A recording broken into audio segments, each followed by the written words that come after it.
और वहीं धीरज साहू के ठिकानों में मिले पैसों को लेकर के बीजेपी कांग्रेस पर हमलावर है और कांग्रेस प्रवक्ता प्रतुल शाहदेव ने हमला बोलते हुए कहा कि 400 करोड़ रुपए कैश की रिकवरी के बाद भी गांधी परिवार की चुप्पी संदेह पैदा करती है। उन्होंने कहा कि मनी ट्रेल कहीं गांधी परिवार तक तो नहीं जाता है। उन्होंने इस मनी ट्रेल की जांच की मांग की है।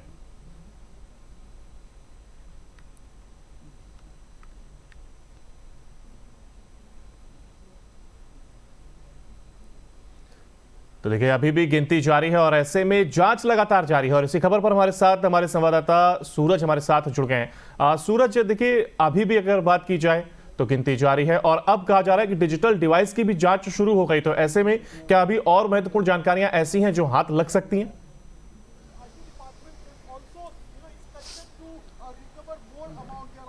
देखिए, निश्चित तौर पर कांकुर कह सकते हैं कि आज इनकम टैक्स की कार्रवाई का 5वां दिन है और इस वक्त हम खड़े हैं राजधानी रांची के रेडियम रोड स्थित और ये आलीशान बंगलो आप देख सकते हैं कि ये धीरज एंड सन्स एंड फैमिली की ये तमाम जो प्रॉपर्टियां हैं वो आप देख सकते हैं और किस तरह से सीआईएसएफ के जवान यहाँ पर तैनात किए गए हैं और पिछले 5 दिनों से लगातार इनकम टैक्स की जो दबिश है वो लगातार जारी है। और कहा यह जा रहा भी ऐसे कई अधिकारी थोड़ी देर पहले यहाँ पर पहुंचे हैं और अब भी जांच पड़ताल छानबीन लगातार जारी है। और आप देखिए, सिक्योरिटी के पर्पज से यहाँ पे सीआईएसएफ के जवानों को यहाँ पे लगाया गया है और ये जो गाड़ियों की आप लंबी जो कतारें आप देख रहे हैं, इन गाड़ियों में जो इनकम टैक्स के अधिकारी है वो यहाँ पर अभी थोड़ी देर पहले पहुंचे हैं और लगातार संघन जो जांच अभियान वो लगातार अब भी जारी है। और आपने देखा कि एक नहीं बल्कि कई ऐसे ठिकाने हैं धीरज साहू के जो लगातार इनकम टैक्स ने दबिश बना रखे हैं और कहा यह जा रहा है कि अब तक 300 करोड़ से भी ज्यादा की जो रिकवरी है वो हो चुकी है। लेकिन क्यास ये लगाई जा रही है कि लगभग 400 करोड़ रुपए का आकलन तमाम लोगों ने लगाया है। और खासकर इस मामले को लेकर आपने देखा कि भारतीय जनता पार्टी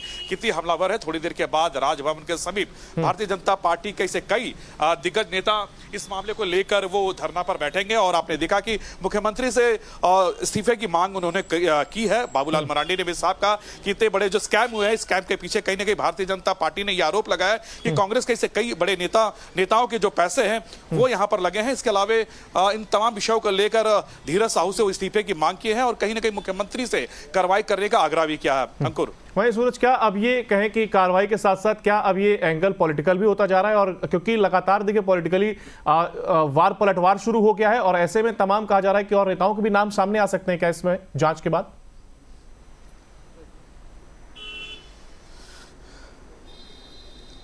देखिए, इन तमाम मामलों को लेकर जो कांग्रेस के बड़े नेता है उन्होंने साफ इनकार कर दिया है। कहा कि ये कांग्रेस के किसी पॉलिटिकल लीडर के पैसे नहीं है बल्कि उनके अपने बिजनेस के पैसे हैं। हालांकि देखिए, उनके तरफ से ये स्टेटमेंट आई है लेकिन इन तमाम मसलों को लेकर अब कहीं ना कहीं ये राजनीति रंग अब ले चुकी है। और आपने देखा किस तरह से चाहे वो बाबूलाल मरांडी हो या फिर जो झारखंड बीजेपी प्रदेश के जो बड़े नेता है वो लगातार कार्रवाई की मांग कर रहे हैं। और कहीं ना कहीं थोड़ी देर के बाद इसका जो स्वरूप है झारखंड के पूरे प्रखंड में देखने को मिलेंगे, जहां पर प्रखंड के स्तर पर जो भारतीय जनता पार्टी के जो लोकल लीडर है वो अपने तरीके से धरना प्रदर्शन पर बैठेंगे और इन तमाम चीजों को लेकर वो विरोध प्रदर्शन करेंगे। लेकिन ये ताजा अपडेट यही है कि इस वक्त हम खड़े हैं धीरज साहू के आवास में और देखिए किस तरह से जो कार्रवाई के तौर पर आप देख सकते हैं किस तरह से सीआईएसएफ की टीम को यहाँ पर लगा गए हैं। महिला बटालियन भी है, पुरुष बटालियन भी है। इसके अलावा इस गाड़ियों से जो अधिकारी है वो अभी थोड़ी देर पहले पहुंचे हैं और अभी जो संघन जांच है वो लगातार जारी है।